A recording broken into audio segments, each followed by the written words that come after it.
Welcome to the frequency stability session. I'm Saverio Bolognani from ETH at Zurich. I'm going to chair this session. We have a list of nice presentations and speakers. The first speaker is Keita Tokumitsu. Keita received his degree in electrical engineering from Waseda University in Tokyo, Japan in 2011, and is now working in the Central Research Institute for Electric Power Industry.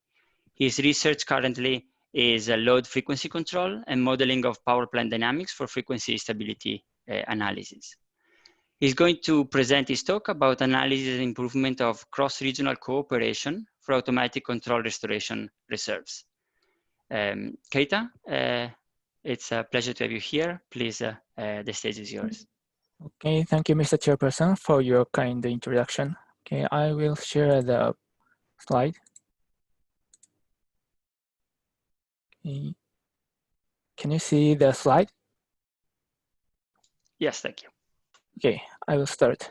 Good morning, everyone. I'm Keita Tokumitsu from Central Research Institute of Electric Power Industry in Japan. Today, the topic of my presentation is the cross-regional cooperation for automatic frequency restoration reserves. Okay, this slide shows you the outline of our research. To enhance the economic efficiency within the security limits, we focus on the cross-regional cooperation for automatic frequency restoration reserves. In other words, our research scope is imbalance netting and reserve sharing for load frequency control.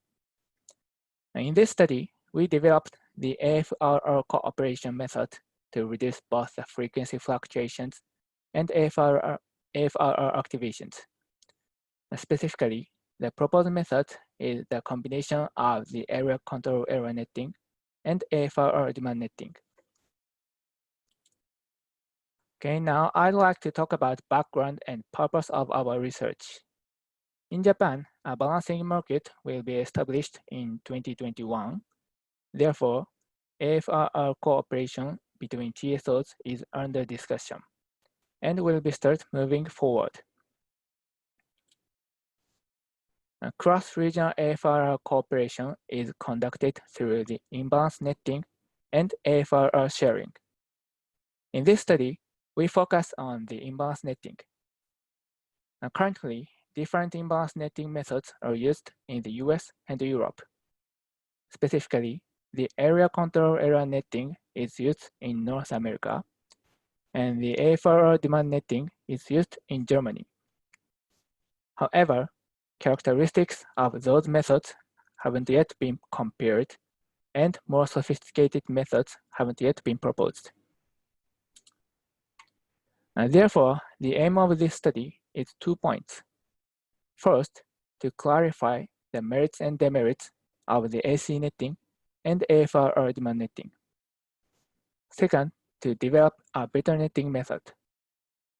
In this study, we propose a combination method of the AC netting and AFFR demand netting. I'd like to move on to the next slide to show you the overviews and the characteristics of the AC netting and AFFR demand netting. This figure shows a typical functional diagram of load frequency control. LFC activates the AFFR to reduce the ACE. The ACE is the sum of the frequency deviation amplified by the area frequency bias factor K and the net tie line interchange error. In other words, the ACE is a measure of the imbalance between supply power and demand power within the TSO control area. In Japan, LFC is currently performed by individual TSO. This figure shows a schematic diagram of the AFFR cooperation using the ACE netting. The cross-regional AFFR cooperation system sums the ACEs of all TSOs and assigns corrected ACEs to each TSO based on the sum of the ACEs and an activation rule. Lastly, this system transmits the correction values of the ACEs to each TSO.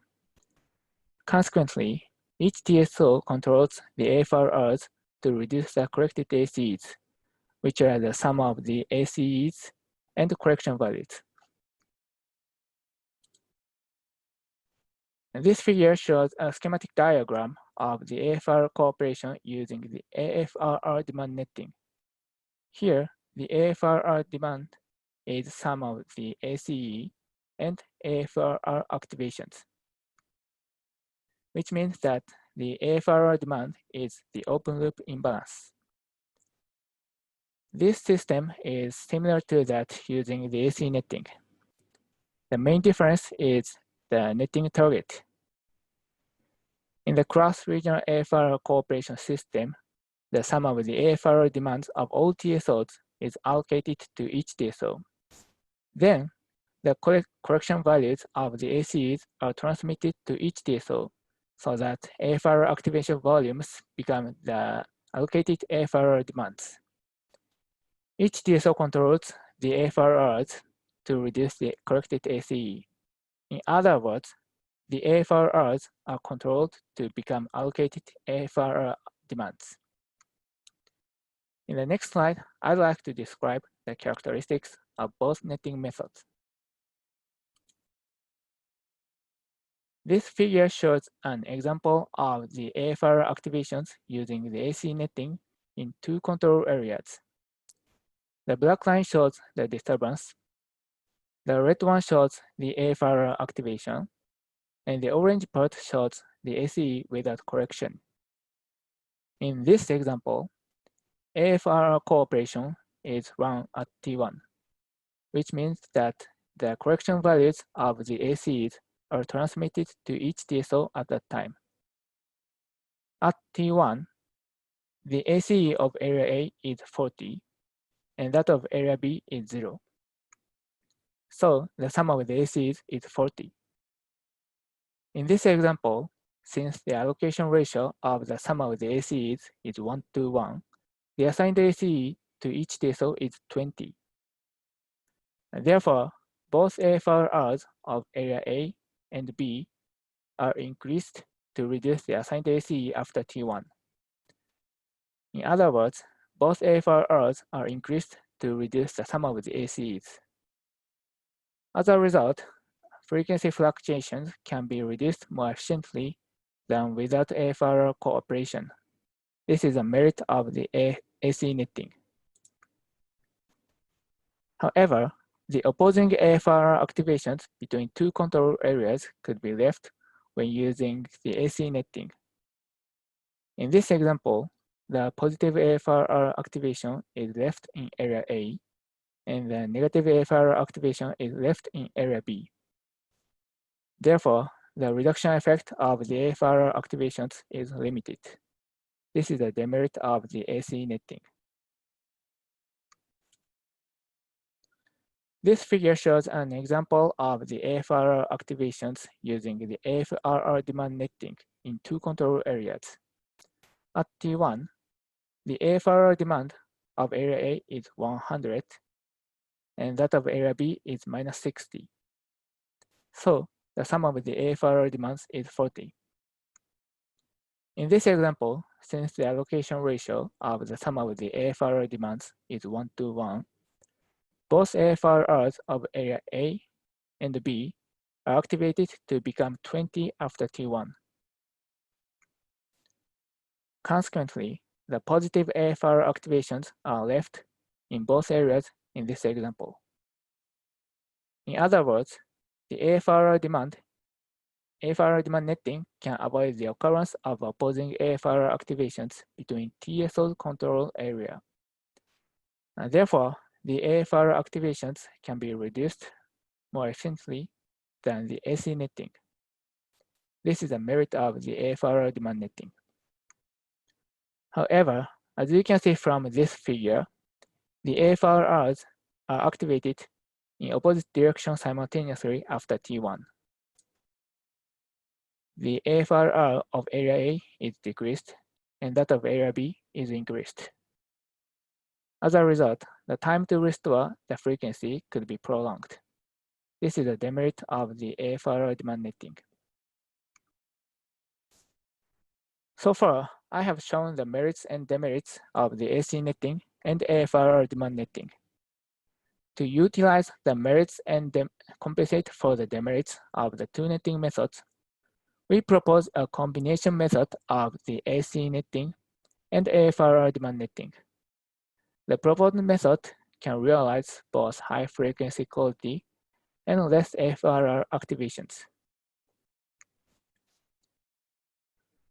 And this figure shows a schematic diagram of the proposed method. In this method, the netting target is switched depending on the magnitude of the frequency deviation. Specifically, the AFR demand netting is used when the frequency deviation is small, and the AC netting is used when the frequency deviation is large.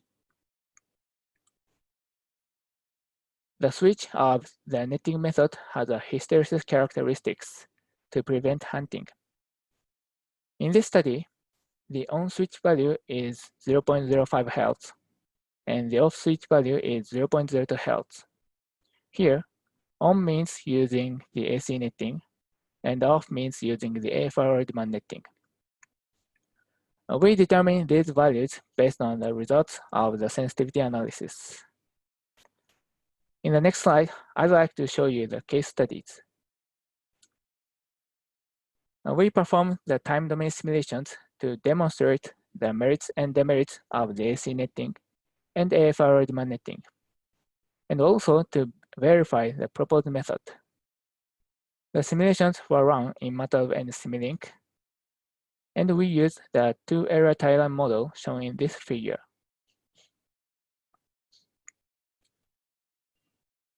And these figures show simulation results. The left-hand side one is the frequency deviation results. The vertical axis indicates the 99.73 percentile value of the magnitude of the frequency deviations. The right-hand side one is the AFR activation results.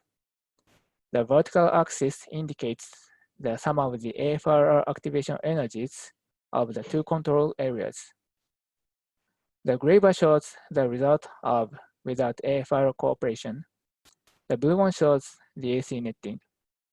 The green one shows the AFR demand netting. And the orange one shows the proposed method. As you can see from these figures, the proposed method can reduce the frequency deviations as effectively as the AC netting, and can reduce the AFR activations as effectively as the AFR demand netting. And this figure shows an example of the simulation results. The upper part of this figure shows the frequency deviations, and the lower part shows the AFR activations. The blue line shows the AC netting, and the green one shows the AFR demand netting, and the red one shows the proposed method.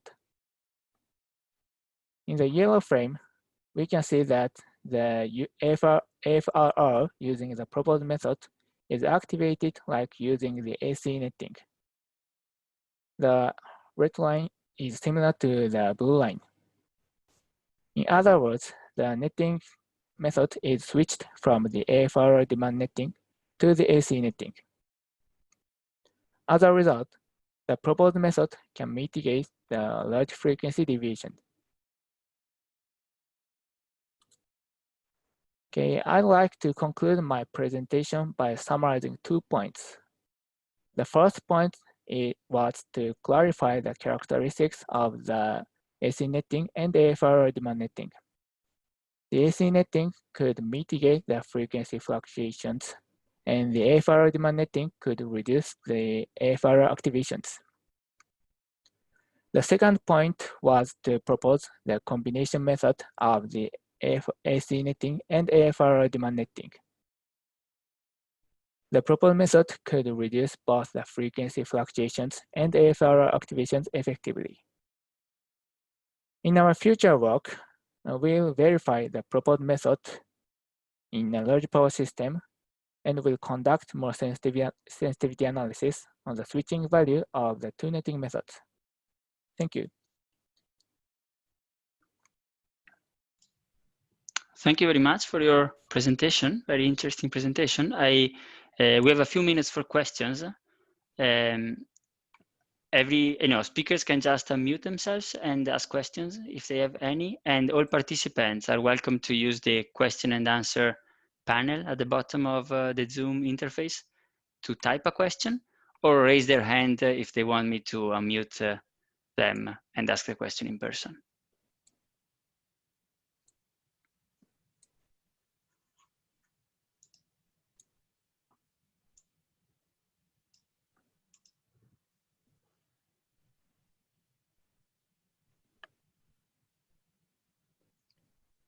Maybe I can start with a question. So here you are comparing, it's interesting, you're comparing two possible ways of existing control strategies, which apparently have proven to be successful in the past in other systems. Have you also considered more, let's say, unconventional approaches that have been recently explored? Like I'm thinking of distributed averaging for secondary frequency control, or even a proper design based on, I don't know, H2 methods. I mean, at this point, you have a model for these areas. You could design your own controller, which is different from these two, without switching between these two. Have you thought about that, or is there a reason why you want to stick to those two? Sorry, I beg your pardon. So if you're comparing two existing methods for the control, but you could also design a different controller based, for example, on another kind of controller. I mean, is there a reason why you want to use this one of these two, or to switch between these two instead of designing something new? So your question means why the switching the netting method? Yes, I mean, yes. Why do you need to use those two methods? Yes. Yeah. So we So we want to realize the both high frequency quality and AFR activations, less AFR activations, and the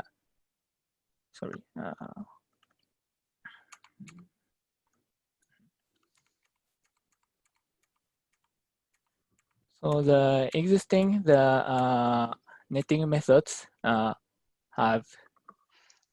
the merits. So for example, the AC netting can reduce the frequency deviations, and the AFR demand netting can reduce the AFR activation. So I think the combination method will perform will be the good performance. I think so.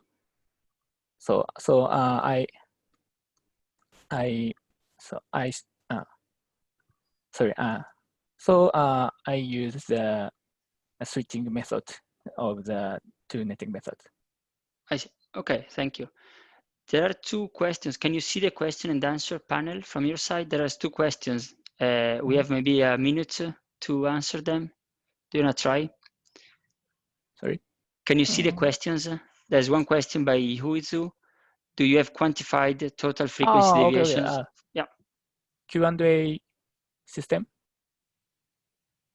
In the, do you have the total frequency deviation?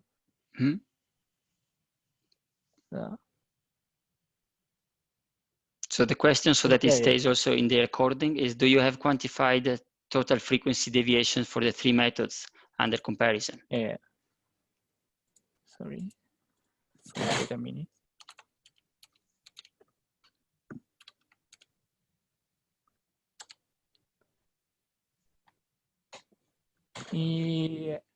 Yes, I have quantified the total frequency deviation for the three methods under comparison. So answer is yes. And the second question is... The second question is, to what extent is it possible to take account of the relative costs of different resources when scheduling and utilizing frequency restoration reserves?